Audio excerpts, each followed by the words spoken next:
இயேசுவின் ஜெப கோபுரம் ஊழியங்கள் வழங்கும்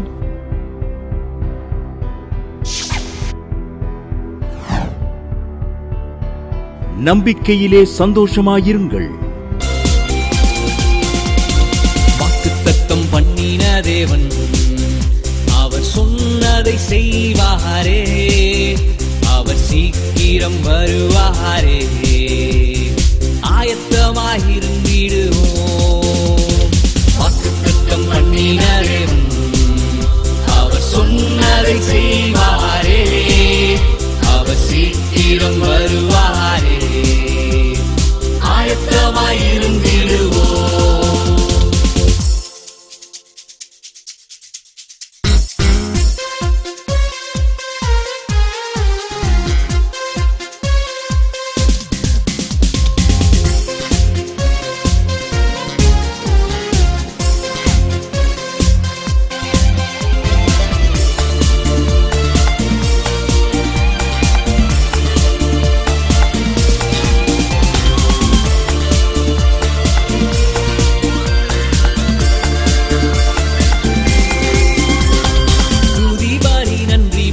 செலுத்திடுவோம், தூயவரில் துயரம் மறந்திடுவோம்.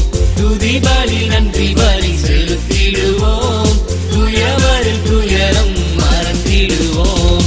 துதி கனமகிமையெல்லாம் நம் இயேசு ராஜாவுக்கே. துதி கனமகிமையெல்லாம் நம் இயேசு ராஜாவுக்கே.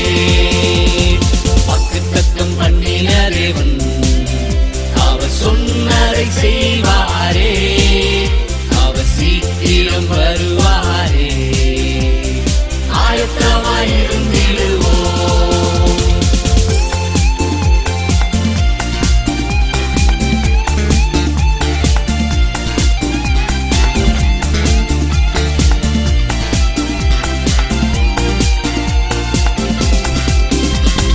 கர்த்தருக்குள் மகிழ்ச்சியாக இருந்திடுவோம், இருதய வேண்டுதல்கள் அருள் செய்வார்.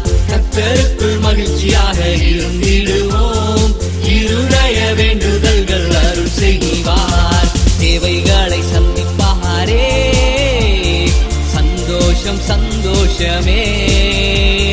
தேவைகளை சந்திப்பாரே, சந்தோஷம் சந்தோஷமே. வாக்குத்தத்தம் பண்ணின தேவன் அவர் சொன்னதை செய்வாரே, அவர் சீக்கிரம் வருவாரே. ஆயத்தமாயிருந்திடுவோம்.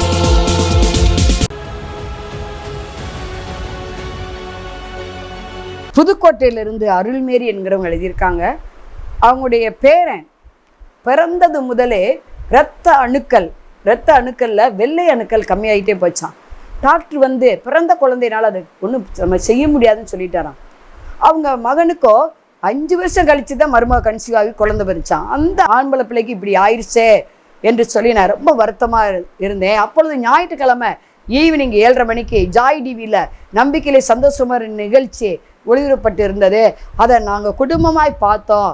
பார்த்துட்டு அவங்க இந்த வெள்ளை அணுக்களுக்காக ஜெபம் பண்ணாங்க. கேன்சர்லாம் நீங்கட்டுன்னு சொல்லி ஜெபம் பண்ணாங்க. உடனே நான் ஃபோனில் அவங்ககிட்ட ஜெபம் பண்ணேன். இம்மா நீங்கள் தீர்க்கதரிசனமாக சொன்னீங்கன்னு உடனே நான் ஜெபம் பண்ணேன்.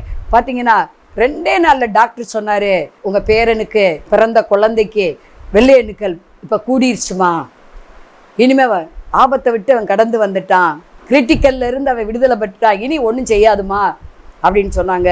கர்த்தர் அற்புதமாக வெள்ளை அணுக்களை பெருக பண்ணி என் பேரனுக்கு ஆயுசை கொடுத்தாரு. கர்த்தரை நான் மகிமைப்படுவதாக. நான் ஒரு நன்றி காணிக்கையும் இதுக்கு இந்த டிவி ஊழியத்துக்கு அனுப்புனேன் அப்படின்னு சாட்சி எழுதியிருக்காங்க. நம்பிக்கையிலே சந்தோஷமாயிருங்கள். இந்நிகழ்ச்சியை பார்க்கிற யாவருக்கும் இயேசுவின் நாமத்தினாலே இனிய வாழ்த்துக்களை தெரிவித்துக் கொள்கிறேன். செய்திக்கு நேராக கடந்து செல்வோமா? லூக்கா 15வது அதிகாரம் 31வது வசனம். அதற்கு தகப்பன், மகனே, நீ எப்போதும் என்னோடு இருக்கிறாய், எனக்குள்ளதெல்லாம் உன்னுடையதாய் இருக்கிறது. நன்றாய் கவனிங்க. இந்த வேத பகுதியில் இயேசுப்பா ஒரு உவமையை சொல்லுகிறார். ஒரு மனுஷனுக்கு 2 குமாரர்கள் இருந்தார்கள். இது தேவ பிள்ளைகளாகி அநேகருக்கு இது தெரிந்த வசனம்தான். 2 பிள்ளைகள் இருக்கிறாங்க ஒரு மனுஷனுக்கு. மூத்தவன் தன் தகப்பனோடு கூட இருக்கிறான். 2வது இளைய குமாரன் அவனுடைய நண்பர்கள் சொல்றத கேட்டு தகப்பனுடைய ஆஸ்திகளை எனக்கு பெரிய பங்கு கொடுங்கன்னு சொல்லி பங்கை வாங்கி தூர பிரயாணம் போய் பணத்தையும் இழந்து எல்லாத்தையும் இழந்து தன்னுடைய சுகத்தையும் இழந்து அவன் பாருங்க கடைசியில சாப்பாட்டுக்கு வழி இல்லாம பசியோட கூட ஒரு பன்றிகள் மேய்க்கிற ஒரு தொழிலை அவன் செய்கிறான். தகப்பன் வீட்டில் இருந்தபோது ஒரு சந்தோஷமான ஒரு வாழ்க்கை, இப்பொழுது அவனுடைய வாழ்க்கை தடுமாறி போகிறது. அதற்கப்புறம் ஆண்டவர் அவருடைய கண்களை திறக்கிறார். அவன் கண்கள் திறந்த போது, ஐயோ, என் தகப்பனுடைய வீட்டில் வேலைக்காரர்கள் முதற்கொண்டு பூர்த்தியான சாப்பாடு காணப்பட்டது, அங்கே எல்லோரும் சந்தோஷமான வாழ்க்கை வாழ்ந்தோமே என்று சொல்லி தன் தகப்பனுடைய வீட்டிற்கு மறுபடியும் போக அவன் ஆவலாய் காணப்படுகிறான். அதே போல தகப்பன் வீட்டிற்கு வருகிறான். அவன் வரும்போதே தன்னுடைய இளைய குமாரன் உருவழிந்து தோற்றத்திலே அசிங்கமாய் வந்த போதும் கூட தகப்பனுக்கு அறிவிக்கப்பட்டவுடன் தகப்பனுடைய ஆவி உயிர்த்து அவன் ஓடுகிறார் தன் மகனை காணும்படி. போய் கட்டி அணைக்கிறார், முத்தமிடுகிறார். தன்னை விட்டு பிரிந்து போன தன்னுடைய மகன் திரும்ப வந்தானே என்று சொல்லி சந்தோஷப்படுகிறார். வேலைக்காரர்களுக்கு கட்டளையிடுகிறார், இவனுடைய வஸ்திரத்தை மாற்றுங்கள், இவனுக்கு உயர்ந்த வஸ்திரத்தை கொடுங்கள் என்கிறார். அவனுக்காக நல்ல ஒரு கொளுத்த கன்றை ஆயத்தம் பண்ணி அதை அடித்து அவர்களுக்கு விருந்து சமைக்கிறார். வீடே பாருங்க ஒரு விருந்து சாலையை போல காணப்படுகிறது. அவ்வளவு விருந்து சாலை போல காணப்பட்டவுடன் வெளியே போயிருந்த மூத்த மகன் திரும்ப வருகிறான். உள்ளே சத்தத்தை கேட்டவுடன், உள்ளே மேலதாள சத்தங்களை கேட்டவுடன், உள்ளே ஆடல் பாடல் நிகழ்ச்சிகளை கண்டவுடன் இவனுக்கு என்ன செய்வதென்று தெரியவில்லை. ஏன், என்ன காரியம் என்று கேட்டபோது அவர்கள் சொல்லுகிறார்கள், உங்களுடைய தம்பி போனார்ல, உங்க தம்பி தூரத்துல போனார்ல, உங்க அப்பாட்ட இருந்து சொத்தெல்லாம் அபகரிச்சுட்டு போனார்ல, அவன் திரும்ப வந்துட்டானா, அவன் திரும்ப வந்ததுனால உங்க அப்பா விருந்து போட்டு ஆடுகிறார், எல்லாரையும் கூப்பிட்டு விருந்து சமைக்கிறாங்க. சொன்னவுடன் மூத்த மகனுக்கு கோபம். அவன் வெளியவே நிற்கிறான், வீட்டுக்கு வெளியவே நிற்கிறான். உள்ள இருக்கிற தகப்பன் வெளியே ஓடி வருகிறா, வந்து சொல்லுகிறா, மகனே, நீ எப்போதும் என்னோடு இருக்கிறாய், எனக்கு உண்டானதெல்லாம் உன்னுடையதாய் இருக்கிறது. மூத்த மகனை பார்த்து சொல்கிறார், எப்போதும் என்னோடு இருக்கிறாய், எனக்கு உண்டானது எல்லாம் உன்னுடையதாய் இருக்கிறது. நன்றாய் கவனிங்க. இந்த வசனத்தை நான் தியானிக்கும் போது ஆண்டவர் என்னிடத்துல பேசின வார்த்தைகளை உங்களுக்கு நான் அறிவிக்கிறேன். இந்த பூமிக்குரிய வாழ்க்கையில ஒரு தகப்பன் என்ன கொடுக்க போகிறார்? தான் பிள்ளைகளுக்கு சொத்து சேர்த்து வைப்பார், ஐஸ்வர்யங்களை சேர்த்து வைப்பார், தோட்டம் துறவுகளை வாங்கி கொடுப்பார், அவைகளெல்லாம் சேர்த்து வைப்பார். நன்றாய் கவனிங்க. இதுதான் இந்த பூமிக்குரிய தகப்பனுடைய மேன்மை. இதுதான் அவரால் சேர்த்து வைக்க முடியும், இதைத்தான் பிள்ளைகளுக்கு கொடுக்க முடியும். இங்கே தகப்பன் கூறுகிறார், எனக்குள்ளதெல்லாம் உன்னுடையதாக இருக்கிறது. வேற என்னத்தை கொடுக்க போறாரு? சொத்துக்களை தான் கொடுப்பாரு. அவர் இருக்கிற இடம், அவர் வச்சிருக்கிற டேபிள், அவர் வச்சிருக்கிற சேரு, அவர் பயன்படுத்தின பொருட்களை கொடுப்பாரு, பயன்படுத்தின வீட்டை கொடுப்பாரு, இதுதானங்க கொடுப்பாரு. ஆனா தேவ பிள்ளைகளாகிய நமக்கு நம்முடைய அப்பா இதை காட்டிலும் மேலான ஒன்றை வைத்திருக்கிறார். இதைத்தான் நம்ம வாசிக்கிறோம். லூக்கா 11வது அதிகாரம் 13வது வசனத்தில் வாசித்தோமானால், பொல்லாதவர்களாகிய நீங்கள் உங்கள் பிள்ளைகளுக்கு நல்ல ஈவுகளை கொடுக்க அறிந்திருக்கும் போது பரமபிதாவானவர் தம்மிடத்தில் வேண்டிக் கொள்ளுகிறவர்களுக்கு பரிசுத்த ஆவியை கொடுப்பது அதிக நிச்சயம் அல்லவா? நன்றாய் கவனிங்க. இங்க அப்பா சொல்லுகிறார், எப்பா பொல்லாதவர்களாய் நீங்க உங்க பிள்ளைகளுக்கு நல்ல ஈவுகளை கொடுக்க அறிந்திருப்பீங்கப்பா. வீடு வாசல் என் பிள்ளைகளுக்கு வேணும்னு சொல்லி சேர்த்து வைப்பீங்க, சொத்து சுகங்களை சேர்த்து வைப்பீங்க. இதை தாம்பா உங்களால கொடுக்க முடியும். நீங்களே இப்படி கொடுக்கும் போது பரமபிதாவானவர் தம்மிடத்தில் வேண்டிக் கொள்ளுகிறவர்களுக்கு பரிசுத்த ஆவியை கொடுப்பது அதிக நிச்சயம் அல்லவா? அண்டாக்கவனிங்க, பூமிக்குரிய தகப்பன் சொத்து சுகத்தை தான் தர முடியும். மகனே, நீ எப்போதும் என்னோடு இருக்கிறாய், எனக்குள்ளானதெல்லாம் உன்னுடையதா இருக்கிறது. இன்னைக்கு ஏசப்பா நம்மளை பார்த்து என்ன சொல்றாரு? எப்பா, என்கிட்ட இருக்கிற பரிசுத்த ஆவி உனக்காகத்தான்ப்பா நான் வச்சிருக்கிறேன்.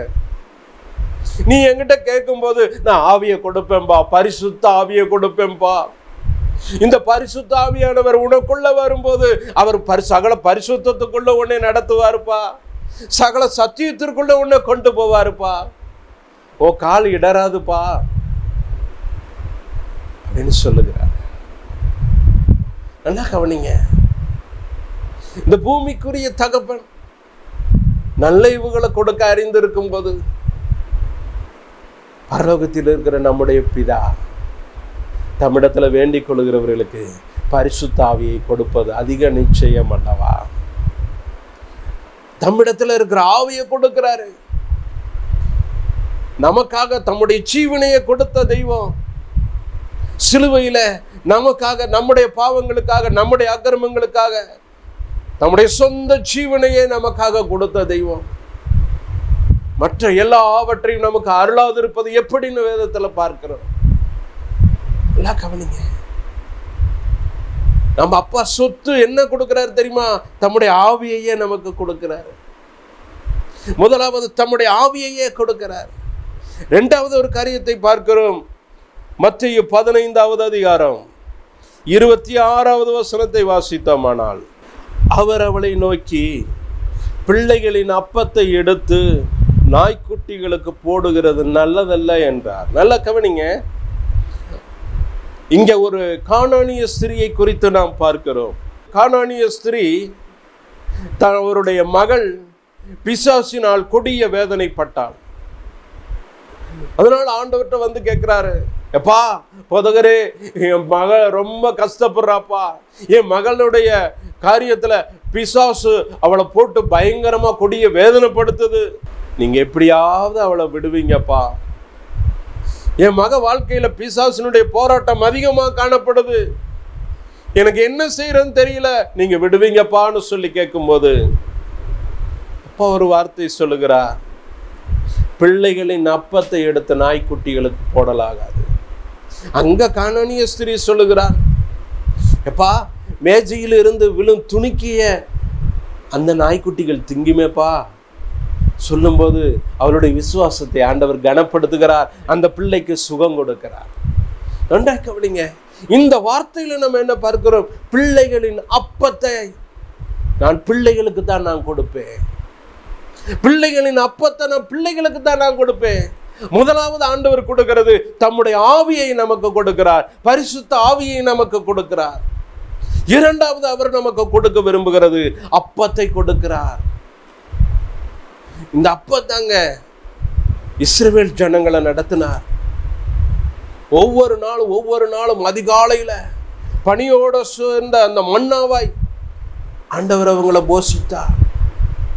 அதனாலதான் உபாகமம் 8வது அதிகாரத்துல சொல்றார், மனுஷன் அப்பத்தினாலே மாத்திரமல்ல தேவனுடைய வாயிலிருந்து புறப்படும் ஒவ்வொரு வார்த்தையினாலும் பிழைப்பான். அந்த வார்த்தை தாங்க நமக்கு மன்னா. ஒவ்வொரு நாளும் அப்பத்தினால நம்மளை போஷிக்கிறார். இந்த மன்னா என்பது எப்படியா, வெயில் ஏற ஏற அது உருகி போகும், அது இல்லாம போகும். அதனாலதான் தேவ பிள்ளைகளுடைய வாழ்க்கையில அதிகாலை ஜெபம் என்பது கண்டிப்பாய் வேணும். எங்க தேவ பிள்ளைகள் அதிகாலையில ஆண்டவர் சமூகத்துல காத்திருந்து அந்த மன்னாவை பிறக்கி அதை பண்படுத்தி அதை ஆகாரமாய் உட்கொள்ளுகிறார்களோ அவர்களுடைய வாழ்க்கை செழிக்க ஆரம்பிக்கும். இதைத்தான் அங்க வனாந்தரத்துல இஸ்ரவேல் ஜனங்களை ஆண்டவர் நடத்தி கொண்டு வந்த பாதை. அதிகாலையில வேகமா இருட்டோட எந்திரிப்பாங்க, வெளியில போனா பனி விழுந்திருக்கும். அந்த பனியில பாத்தீங்கன்னா உருட்சியான உருட்டையா மண்ணா காணப்படும். இவங்க போவாங்க, அன்னைக்கு வேண்டிய தேவைக்கு அதை பூரா சேகரிப்பாங்க. அந்த பனிக்கடியில அப்படி உருட்டையா காணப்படும். அதை பூரா சேர்த்தெடுப்பாங்க. இதை வீட்டுல கொண்டு வந்து அதை இடிப்பாங்க, இடிச்சு மாவாக்குவாங்க. மாவாக்கி அதை சமைச்சு அப்பமா சுடுவாங்க. இது தேனிட்ட பணியாரம் போல காணப்படும். இந்த மண்ணா ருசியுள்ளதாய் காணப்படும். வேதம் கூறுகிறது, இது தேவ தூதர்கள் சாப்பிடுகிற உணவு. தேவ தூதர்கள் சாப்பிடுகிற உணவை தேவ பிள்ளைகளுக்கு ஆண்டவர் கொடுத்தார். அந்த வனாந்தரத்திலே அவர்களை போஷித்தார். அதனாலதான் தேவ பிள்ளைகள் அதிகாலையில இருட்டோட எழும்பணும், ஆண்டவர் சமூகத்துல காத்திருக்கணும். அன்னைக்கு வேண்டிய மன்னாவை நாம் பிறக்கணும், அதை பண்படுத்தணும். பண்படுத்தி அதை ஆகாரமாய் முதலாவது உட்கொள்ளணும். இதுதாங்க ஆண்டவர் கொடுக்கிற ஆசீர்வாதம். அதனாலதான் இயேசப்பா சொன்னார் அந்த கானானிய ஸ்திரீட்ட, பிள்ளைகளின் அப்பத்தை நாய்க்குட்டிக்கு போடக்கூடாதுப்பா, பிள்ளைகளுக்கு நான் அப்பம் வச்சிருக்கிறேன்ப்பா. இன்னைக்கு தேவ பிள்ளைகளாய் நம்முடைய வாழ்க்கையில் அதுதான். எனக்குள்ளதெல்லாம் உன்னுடையதா இருக்கிறது. முதலாவது அப்பா நம்ம அவருக்குள்ள இருக்கிற பரிசுத்த ஆவியை நமக்கு கொடுக்கிறார். இரண்டாவது அவர் நமக்காக பிற்கப்பட்ட ஒரு அப்பம், ஜீவ அப்பம் நான் என்றார் அப்பா. நமக்காக பிற்கப்பட்ட அப்பம் அவர் தான். அந்த சரீரத்தில் இருந்து மன்னாவை நமக்கு கொடுக்கிறாரு. வார்த்தை என்னும் மன்னாவை கொடுக்கிறாரு. இதுதான் வார்த்தை. அதிகாலையில் எழுந்திருச்சு தேவ சமூகத்தில் உட்கார்ந்து என் கூட பேசுங்கப்பான்னு சொல்லி கேட்கும் போது அந்த வார்த்தை நமக்கு மன்னாவாய் வரும். இந்த மன்னாவை நாம் பெற்றுக்கொண்டு அதை ஆவலாய் உட்கொள்ளும் போது அது நம்முடைய சரீரத்தில் ஆரோக்கியம் உண்டாகும், குடும்பத்துக்கு ஆரோக்கியம், நம்முடைய கையின் பிரயாசங்களுக்கு வாழ்க்கையில் செழிப்பு. கவனிங்க, ஆசீர்வாதத்தை பெறுவதும் பெறாமல் போவதும் நம்முடைய கையில தான் இருக்கு. எனக்குள்ளதெல்லாம் உன்னுடையதா இருக்கு. மூன்றாவது ஒரு காரியத்தை சொல்கிறார். ஏசாயா 42வது அதிகாரம் 8வது வசனத்தை வாசித்தோமானால், இது என் நாமம், என் மகிமையை வேறொருவனுக்கும் என் துதியை விக்கிரகங்களுக்கும் கொடேன். ஆண்டவர் சொல்லுகிற வார்த்தை என்ன? நான் கர்த்தர், இது என் நாமம், என் மகிமையை வேறு ஒருவனுக்கும். நல்லா கவனிங்க, இந்த வார்த்தைக்கு ஆழத்தை பாருங்க. என் மகிமையை வேற ஒருவனுக்கு நான் கொடுக்க மாட்டேன். அப்ப என்ன அர்த்தம்? என் மகிமை என் பிள்ளைகளுக்கு தான் நான் கொடுப்பேன். புரிஞ்சிருச்சா? அங்க கானானிய ஸ்திரியை பார்த்து சொல்றாரு, பிள்ளைகளின் அப்பத்தை நாய்க்குட்டிக்கு போட மாட்டேன்ப்பா. அப்ப என்ன அர்த்தம்? பிள்ளைக்குரிய அப்பம் பிள்ளைக்கு தான். இன்னைக்கு நீங்களும் நானும் இயேசு சாமியை சொந்த இரட்சகராக ஏற்றுக்கொண்டு இருக்கிறோம். இன்னைக்கு நீங்களும் நானும் அவருடைய நாமத்தில் விசுவாசம் உள்ளவர்களாக அவரை ஏற்றுக்கொண்டவர்கள் எத்தனை பேர்களோ அத்தனை பேரும் அவருடைய பிள்ளைகளாகும் அதிகாரத்தை நம்ம பெற்றிருக்கிறோம். நீங்களும் நானும் இயேசு சாமியினுடைய பிள்ளைகள். இந்த பிள்ளைகளுக்கு முதலாவது அப்பா கொடுக்கிற சொத்து என்ன தெரியுமா? தம்முடைய ஆவி, பரிசுத்த ஆவியை நமக்கு கொடுக்கிறார். இரண்டாவது அவர் நமக்கு கொடுக்கிற சொத்து என்ன தெரியுமா? தம்முடைய சரீரமாகிய ஜீவ அப்பத்தையே நமக்கு கொடுக்கிறார். அது வார்த்தையாய் கொடுக்கிறார். இது நமக்கு ஜீவனை கொடுக்கும். இது நம்முடைய வாழ்க்கையில ஒரு ஆரோக்கியத்தை உண்டு பண்ணும். இந்த அப்பத்தை பெற்றுக்கொள்ளும் போது, இதை நாம் உட்கொள்ளும் போது உலர்ந்து போன நம்மளை உயிர்ப்பிக்கும். கவனிங்க, அடுத்து அவர் கொடுக்கிற சொத்து என்ன? தம்முடைய மகிமையையே நமக்கு கொடுக்கிறார். மோசே ஆண்டவர் சமூகத்துல காத்திருக்கும் போது 40 நாட்கள் ஆண்டவரோடு இரவும் பகலும் தேவனோடு வாசம் பண்ணுகிறார். அந்த மோசே அப்பா இடத்துல கேட்கிறாரு, பா உங்க மகிமையை எனக்கு காட்டுங்கப்பா. மோசே கேட்டது அதுதான், உங்க மகிமையை எனக்கு காண்பீங்கப்பா. உங்க வார்த்தையின் சத்தத்தை நான் கேட்கிறேன், ஆனா உங்க மகிமையை நான் பார்க்க முடியலையே, உங்க மகிமையை எனக்கு காட்டுங்கன்னு சொல்லி கேட்டாரு. அதனால மோசேக்கு அவருடைய சாயலை காட்டினார். இன்னைக்கு ஏசப்பா நமக்கு கொடுக்கிறது என்ன தெரியுமா? என்னுடைய மகிமையே உங்களுக்கு தாரேன்பா. என்னுடைய மகிமையை உங்களுக்கு தாரேன்.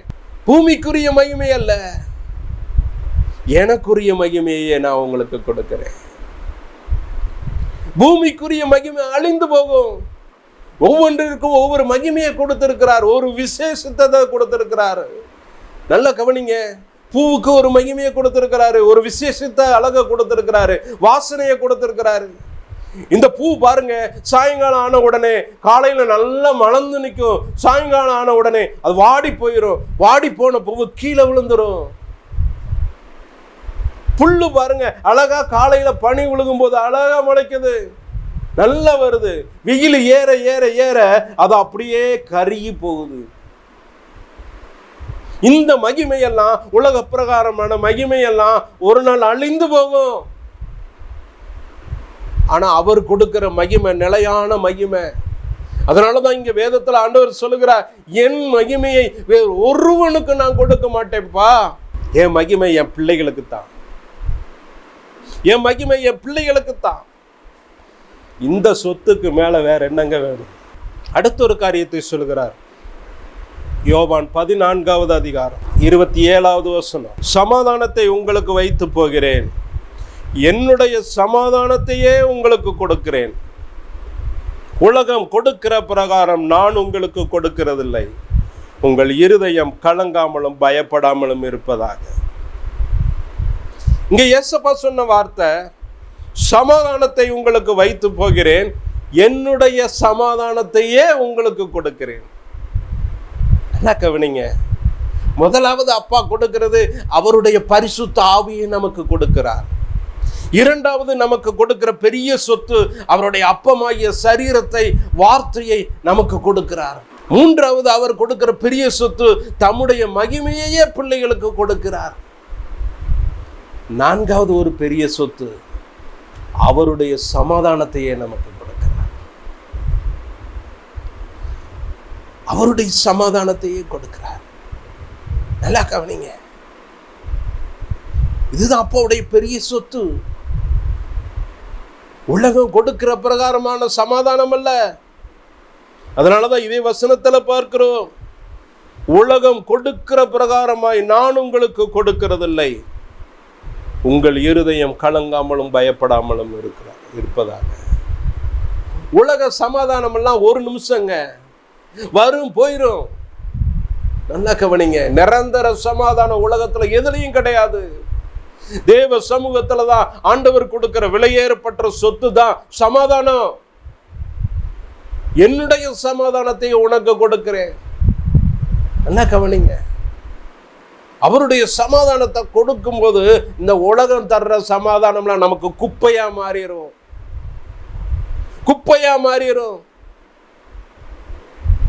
உலகம் கொடுக்கிற சமாதானம் கொஞ்ச நேரம் சமாதானம். ஒரு டிவியை பாக்குறீங்க, ஒரு காமெடியை பாக்குறீங்க, கொஞ்ச நேரம் சந்தோஷம், கொஞ்ச நேரம் உங்க மனசுல ஒரு சமாதானம். அது நிரந்தரம் அல்ல, கொஞ்ச நேரத்துல போயிடும். வேற ஒரு பிரச்சனை உங்கள் வாழ்க்கையில வந்த உடனே அந்த பிரச்சனை உங்களுக்கு மழை போல தெரியும். இன்னைக்கும் பாருங்க, சமாதானம் இல்லாம தான் நிறைய பேர் அலைகிறாங்க. உலகமே சமாதானம் இல்லாம அலையுது. சமாதானம் சமாதானம் கோயிலுக்கு அலைகிறாங்க, அங்கங்க போய் தியானம் பண்றாங்க. சமாதானம் கிடைக்குமா, சமாதானம் கிடைக்குமா, என் வாழ்க்கையில நிம்மதி இல்லையே, சமாதானம் இல்லையே, தட்டெழுகிறாங்க. ரொம்ப தூரம் நடைப்பயணம்லாம் மேற்கொள்ளுகிறாங்க. தங்கள் உயிரை துச்சமாய் நினைக்கிறாங்க. தங்களுடைய சரீரத்தை ஒரு பொருட்டா நினைக்கிறது இல்ல. நல்லா கவனிங்க.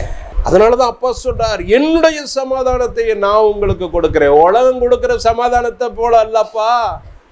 உலகம் கொடுக்கிற சமாதானம் கொஞ்ச நேரம் வந்துட்டு போயிடும். நான் என்னுடைய சமாதானத்தையே உங்களுக்கு கொடுக்கிறேன். இதுதாங்க பெரிய சொத்து, பெரிய சொத்து. அவருடைய சமாதானம் பெரிய சொத்து. அவருடைய சமாதானம் நம்மளுக்கு உள்ள வந்த உடனே, இந்த தெய்வீக சமாதானம் உள்ள வந்த உடனே இயற்கைக்கு மேற்பட்ட ஒரு அதிசயம். நல்லா கவனிங்க, இதைத்தான் வேதம் கூறுகிறது, எல்லா புத்திக்கும் மேலான தேவ சமாதானம் நம்முடைய இருதயங்களையும் சிந்தனைகளையும் அது ஆளுகை செய்ய ஆரம்பிக்கும். இந்த உள்ள சமாதானம் வந்த உடனே இந்த தேவ சமாதானம் உள்ள வந்த உடனே, இந்த சொத்து உள்ள வந்த உடனே, இந்த விலையேற பெற்ற சொத்து அது எல்லா புத்திக்கும் மேலானது. யார் மூளைக்கும் அது எட்டாது. இது உள்ள வந்த உடனே நம்முடைய சிந்தனைகள் தூய்மையாய் மாறும், நம்முடைய செயல்கள் தூய்மையாய் மாறும், நம்முடைய இருதயம் தூய்மையாய் மாறும். இவை எல்லாவற்றையும் அவைகள் ஆளுகை செய்ய ஆரம்பிக்கும். அதனாலதான் வேதம் கூறுகிறது, எல்லா புத்திக்கும் மேலான தேவ சமாதானம் உங்கள் இருதயங்களையும் சிந்தனைகளையும் ஆளுகை செய்யும். இதுதாங்க அப்பாவுடைய பெரிய சொத்து. இந்த கவனிங்க, பூமிக்குரிய தகப்ப உங்க அப்பா அம்மா உங்களுக்கு சொத்து சேர்க்கலன்னு நினைக்கிறீங்களா? அவங்க என்ன வச்சுட்டு போனாரு யோசிக்கிறீங்களா? நம்ம அப்பா ஏசப்பா கொடுக்கிற சொத்து பார்த்தீங்களா? யாராலையும் கொடுக்க முடியாத சொத்து. அவருடைய பரிசுத்த ஆவியை நமக்கு கொடுக்கிறார். சரீரமாய் அப்பத்தை வார்த்தையாய் நமக்கு கொடுக்கிறார். ஒவ்வொரு நாளும் காலையில மன்னாவாய் நமக்கு அந்த அப்பத்தை கொடுக்கிறார். அவருடைய மகிமையையே நமக்கு கொடுக்கிறார். அவருடைய சமாதானத்தை நமக்கு கொடுக்கிறார். இந்த சொத்துக்கு மேல வேற என்னங்க சொத்து நமக்கு வேணும்? இவைகளை நாம் பெற வேண்டாமா? இந்த சொத்து நமக்கு போதுமல்லவா? செபிக்கும்படி கண்களை மூடுவோம். தகப்பனே, உமக்கு நன்றி சுவாமி. நீர் பேசின வார்த்தைகளுக்கு நன்றி அப்பா. அப்பா, உங்களுக்கு நன்றி. என் மகனே, எனக்குண்டானதெல்லாம் உன்னுடையதா இருக்குன்னு நீங்க சொன்னீங்களப்பா. உம்முடைய பரிசுத்த ஆவியை எங்களுக்கு கொடுங்கப்பா. இதை பார்த்து கொண்டிருக்கிற ஒவ்வொருவர் மேலும் உம்முடைய பரிசுத்த ஆவியை நிரப்புங்கப்பா.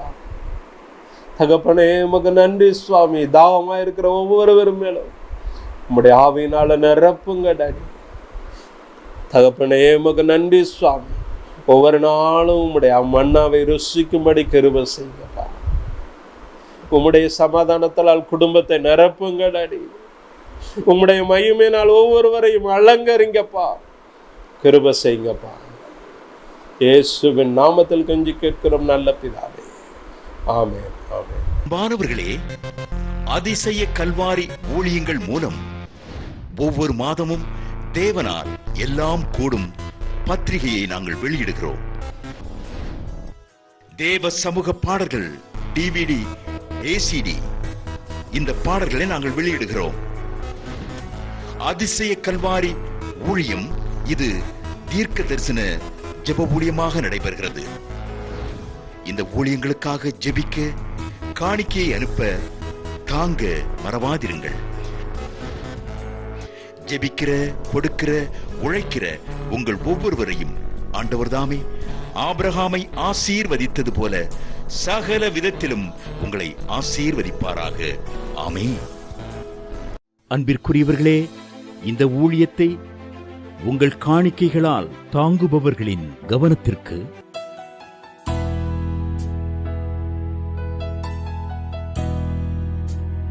ஜிபே மூலமாகவும் நீங்கள் தாங்கும்படி உங்களை பட்சமாய் கேட்டுக்கொள்கிறோம். எங்களுடைய ஜிபே எண்ணானது 9439308550.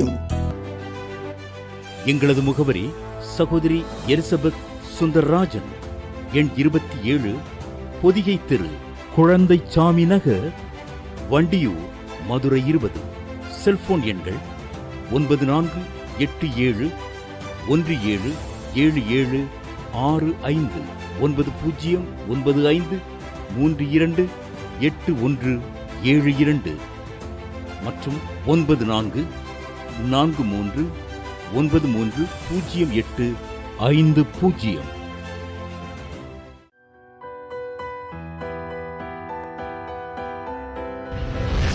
கர்த்தர் உங்களை ஆசீர்வதிப்பாராக.